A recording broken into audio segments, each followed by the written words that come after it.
topic of the lost ancient city of Atlantis and the Eye of the Sahara, which in just the last few years has taken the internet by storm. For centuries, the lost city of Atlantis has been dismissed as myth. Yet, shocking new evidence has surfaced. And this time, it wasn't a human explorer who uncovered it, but artificial intelligence. What if the Eye of the Sahara, a mysterious formation long hidden in Mauritania, isn't just a natural wonder, but the ruins of Atlantis itself? Could Plato's story be more than an allegory? In this video, we'll dive into how AI connected forgotten texts, ancient maps, and hard geological evidence, and why the answers might finally expose the truth of Atlantis. The enigma of the Eye. In the vast emptiness of the Sahara Desert, hidden from the world for most of history, lies a formation so strange it almost defies explanation. Locals call it the Eye of the Sahara. Geologists refer to it as the Richat structure. From the ground, it's an unassuming plateau of rock and sand. But from the air, or more recently from space, it reveals itself as something utterly extraordinary. A colossal series of concentric rings, almost like a gigantic fingerprint pressed into the Earth.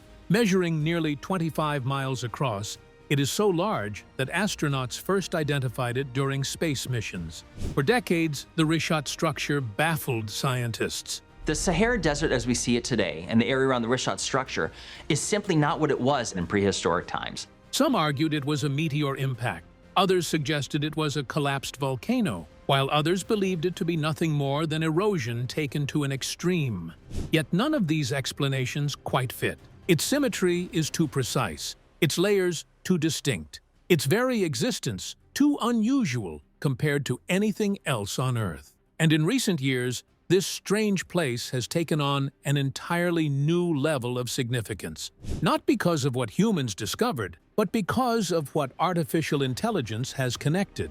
As this one-of-a-kind geological feature is like no other place found anywhere else on Earth. Application of AI-powered analytics to geological and historical records has revealed some rather shocking parallels between the Eye of the Sahara and Plato's narrative concerning Atlantis. According to the ancient philosopher, Atlantis was designed as a great city in rings 3 of water and 2 of land, perfectly concentric, with a channel leading out to the sea. It is indeed very tangible, like an eye or a view into the land for an entire Richat structure. All of its massive circular ridges and depressions, still visible today, align with Plato's vision in a way no other known site does. It's not just about the rings, though. Plato describes the city with an opening to the south, where the ships could sail inside. The Richat structure actually has a natural break in the southern edge. Plato, which is the earliest surviving reference to Atlantis, that's precisely the date he gives for the destruction of Atlantis.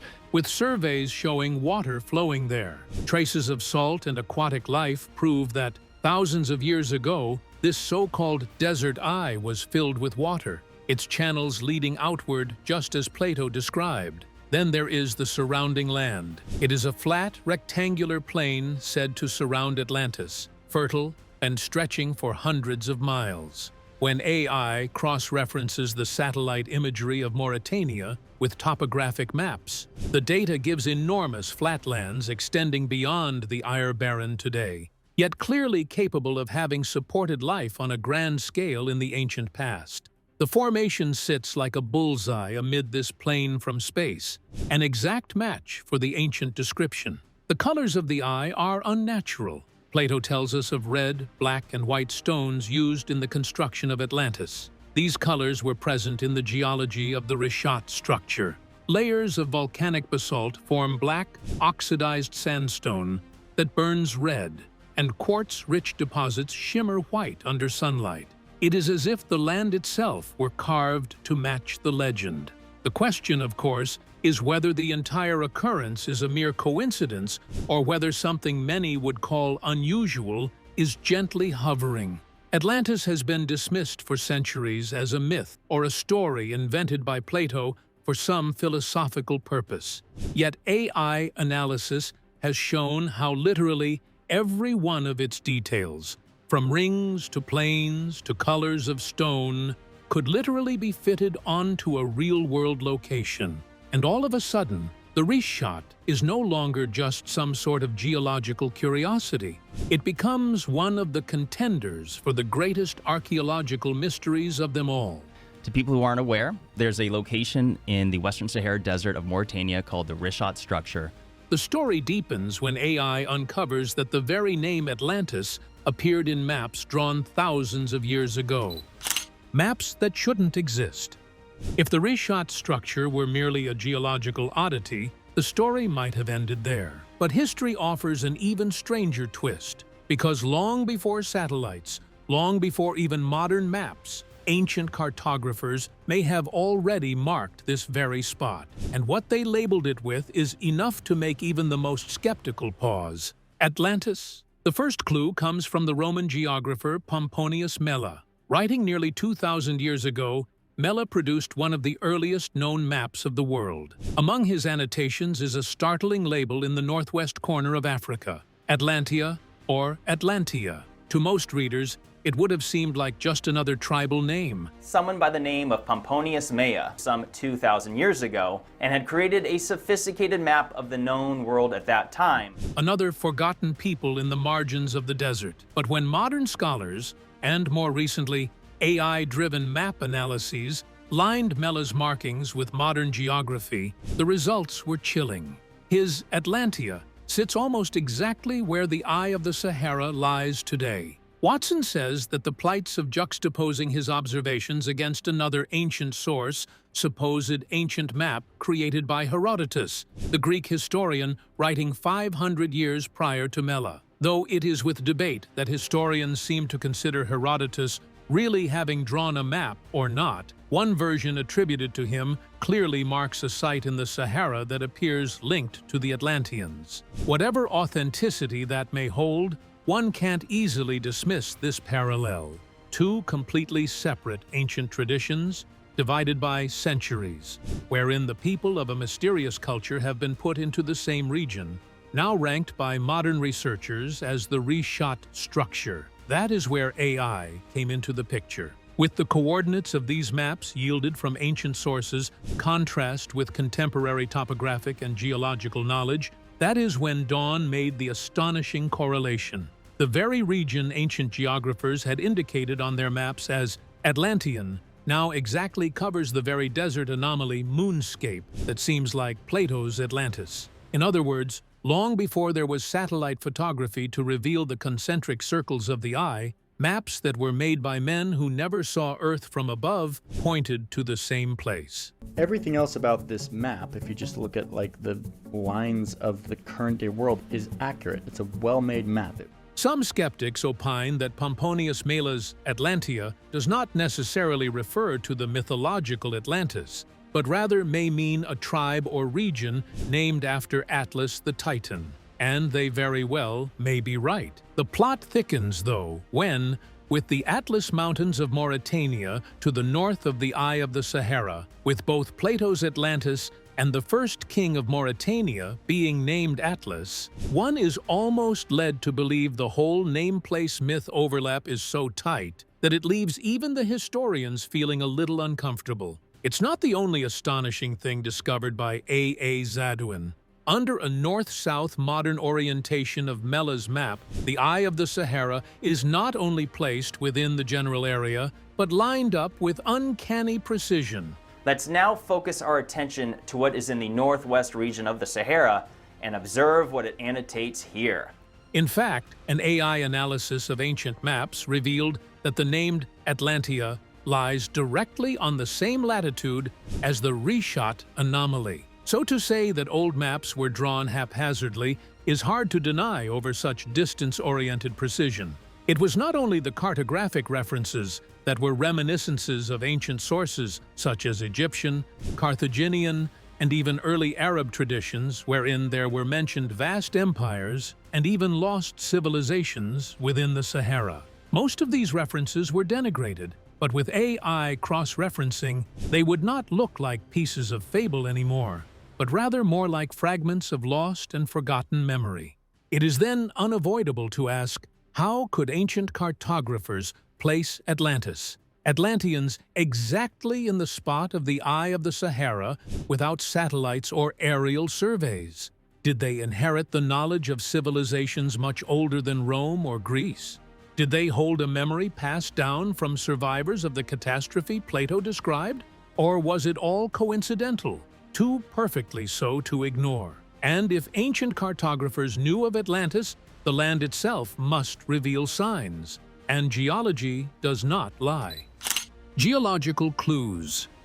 Beneath the sands. If ancient maps hinted at Atlantis in the Sahara, the ground beneath our feet may hold even stronger proof. While skeptics argue that the Eye of the Sahara is nothing more than a geological quirk, a closer look at the evidence, especially when analyzed through modern AI, paints a far stranger picture. The land itself carries scars, fossils, and minerals that whisper of a very different past, one that lines up uncannily with Plato's legendary tale. First, consider the question of water. Plato was clear. Atlantis was built as a city of concentric rings of land and sea. Today, the Eye of the Sahara appears dry and desolate. But is that how it always was? Geological surveys say otherwise. Researchers have discovered salt deposits scattered throughout the structure, clustered especially in the lowest depressions. These are not the traces of an ancient inland lake. AI-assisted stratigraphic analysis confirms they are consistent with seawater intrusion, suggesting that the Rishat structure was once filled with brackish water. Even more striking are the fossils. Studies in the 1990s and again in the early 2000s uncovered mollusks and aquatic life in and around the Eye, dated between 15,000 and 7,700 years ago.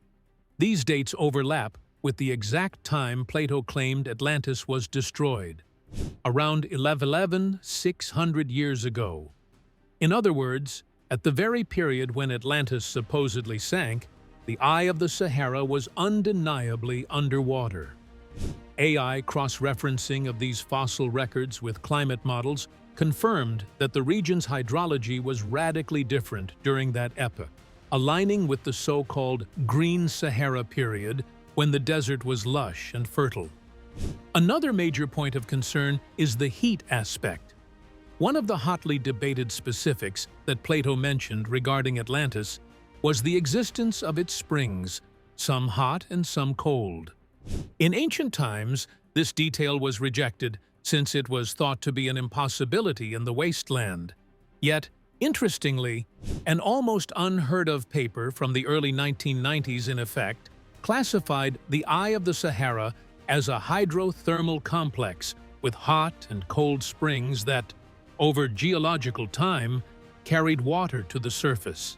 AI site modeling of the subsurface geology has subsequently confirmed thermal anomalies beneath the formation, conclusively demonstrating that active springs did emerge in this area. Plato's account of a land with hot and cold running water was no tall tale. It was geological reality. Erosion may well present almost the clearest signs.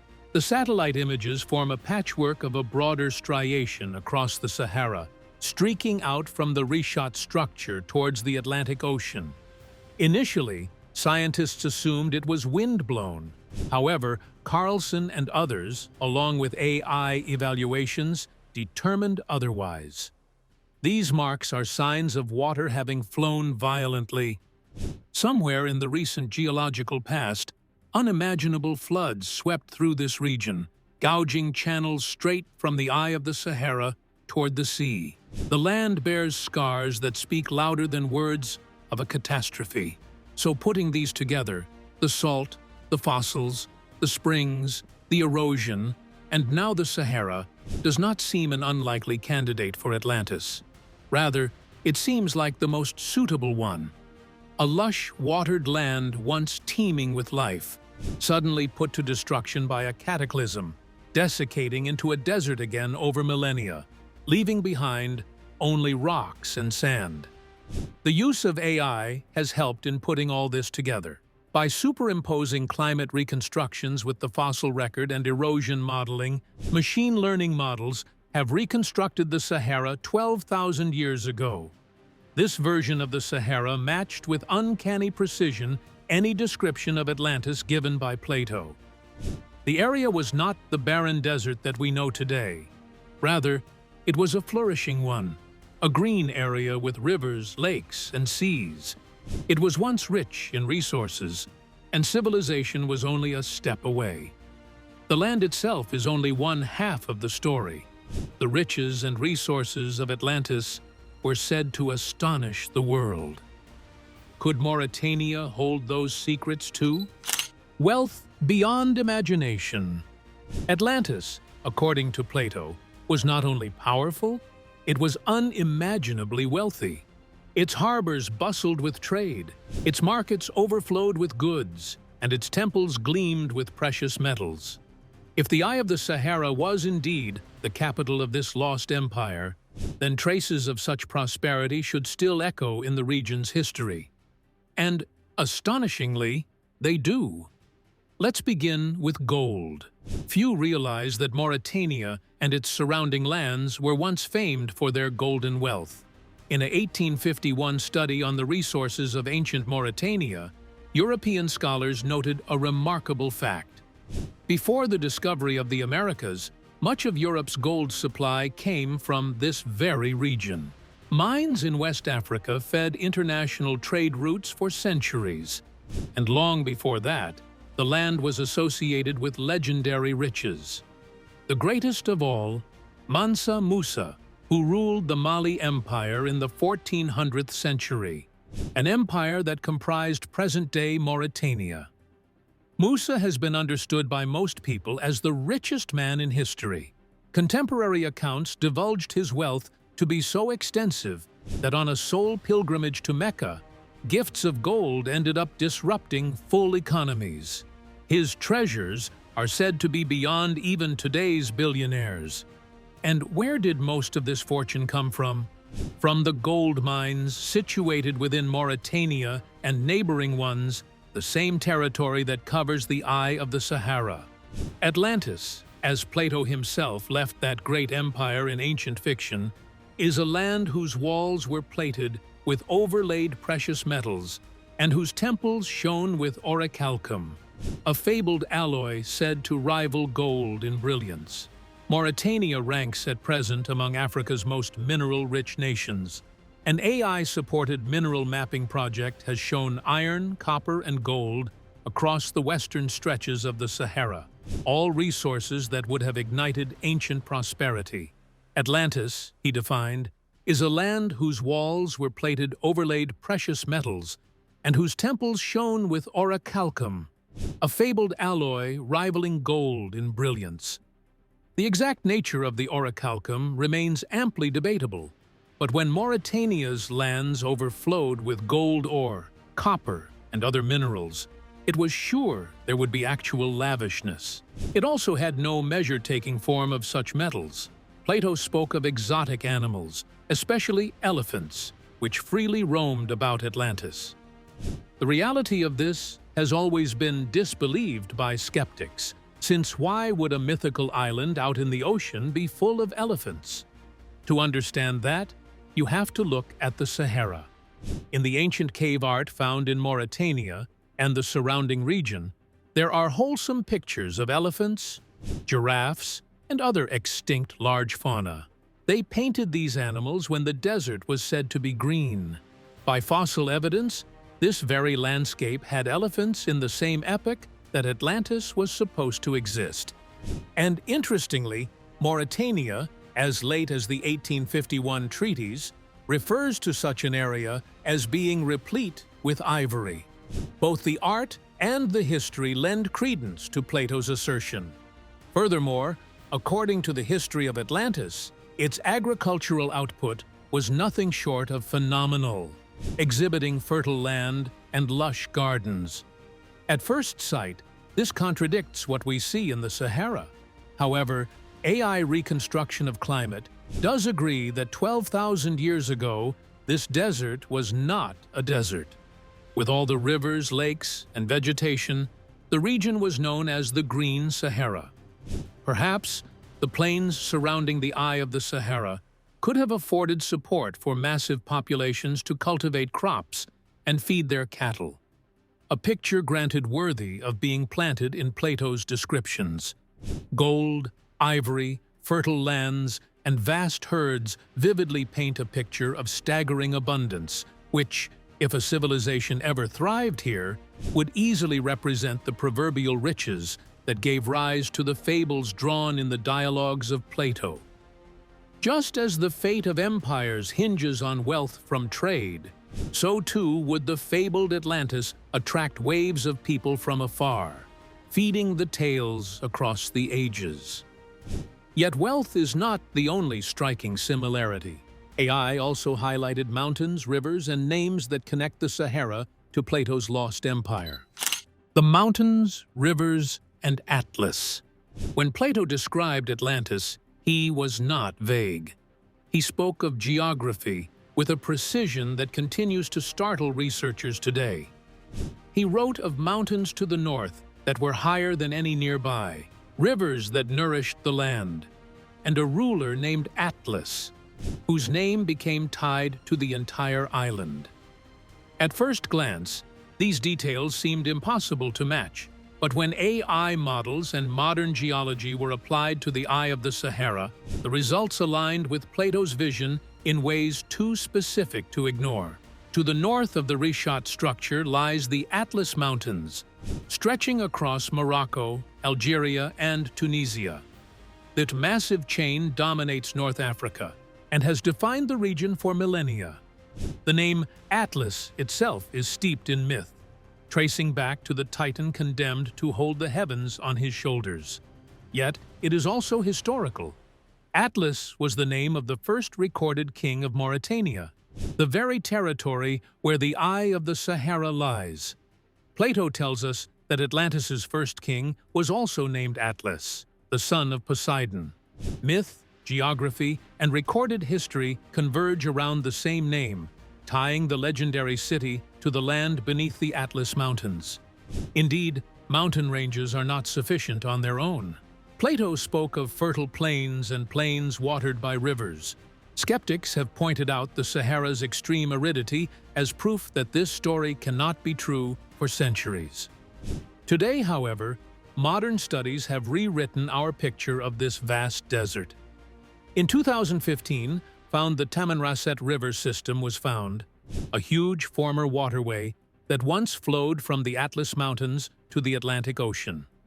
AI modeling of Paleo River data confirmed that this river was active around 11,700 years ago, amazingly close to the 11,600-year date that Plato gave for Atlantis's destruction.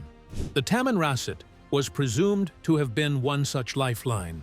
Flowing hundreds of miles through areas that are now desert, it would have converted the Sahara into fertile farmland and habitat for crops, animals, and flourishing populations. Surrounding the Eye of the Sahara is the edge of a vast plain that stretches flat and rectangular for hundreds of miles. Satellite analysis done by AI shows where the floodplains of the ancient river are lined up with this terrain, approximately the rectangular agricultural plain that Plato spoke of. Even the scale matches. Plato says it is a vast expanse of land, fertile and mountainous. The reshot sits somewhat like a bull's eye in the center of just such a giant plain, bounded by the Atlas Mountains to the north and more open land to the south.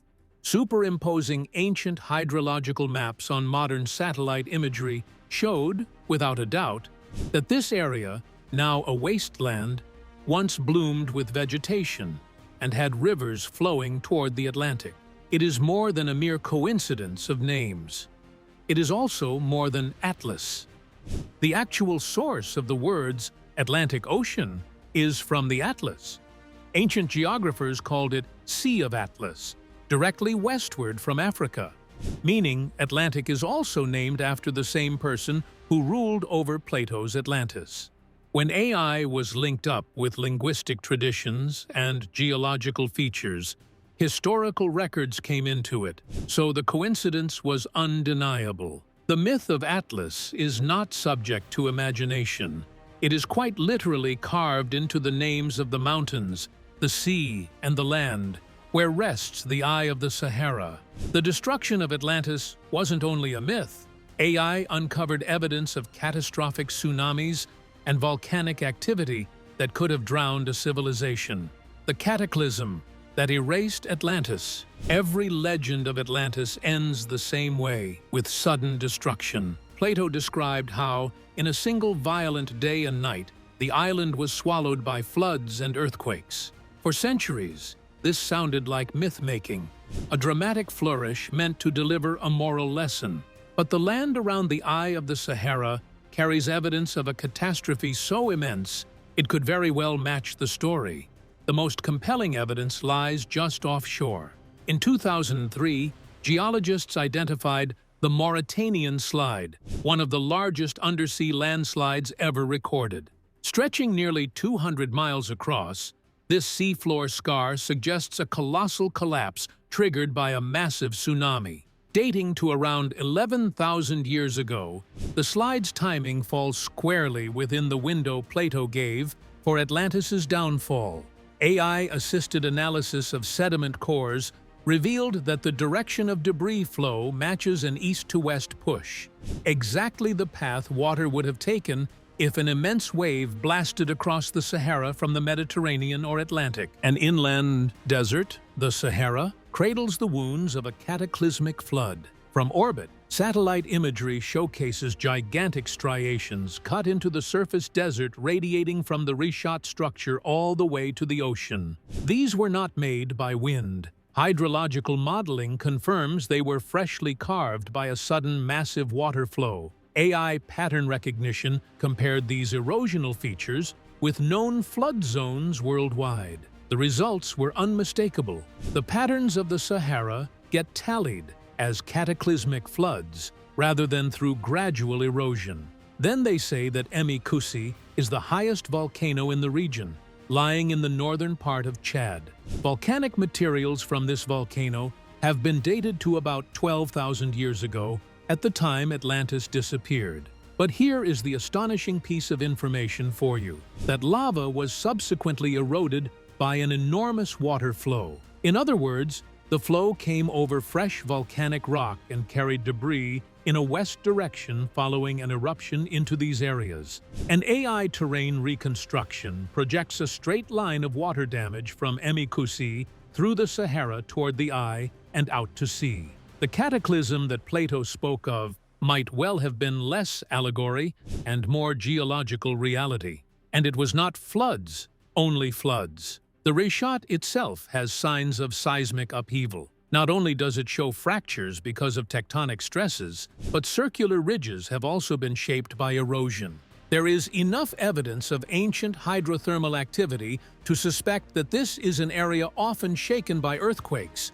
and has instability from the surface downwards. Thus, the reference to violent earthquakes and upheaval by Plato sounds less like a myth and more like an observation, a chronicle of a land that literally tore itself apart. It has been a land and a sea countenance devastation. Scientists have found salt flats, marine mollusks, and even fragments of brackish water organisms dating between 15,000 and 7,700 years ago within the heart of the Eye. It can be claimed that the discovery is evidence that this structure was inundated with seawater after it formed, filling its concentric rings with life before evaporating into the desert. In short, it was drowned.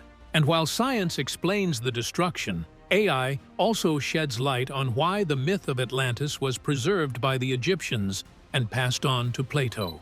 Memory, myth, and modern science. If Atlantis truly met its end in a cataclysm, how did its story survive for millennia? The answer lies in memory, carried not in stone ruins or artifacts, but in myth. And thanks to both ancient record keepers and modern technology, those memories may finally be aligning with science in ways that can no longer be ignored.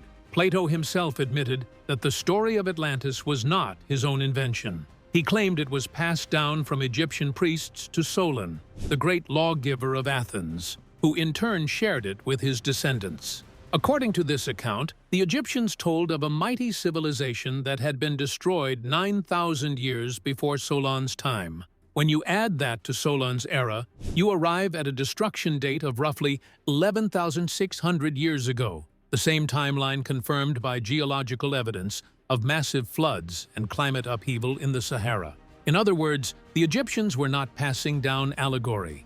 They were preserving memory. Egypt was not alone in possessing such tales. Myths about great floods and vanished civilizations seem to abound throughout human cultures.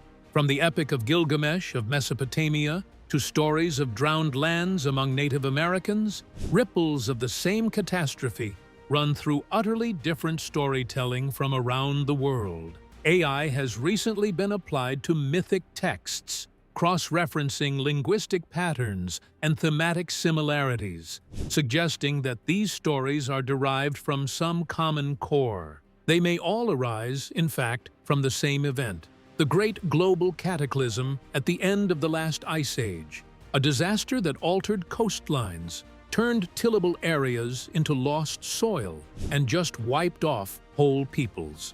On the whole, modern sciences gravitate towards this view. Research proves that the Sahara was once green Sahara, green and fertile, with lakes, rivers, and wildlife. All this changed from 12,000 years ago to 5,000 years ago during the transition to the arid desert we see today.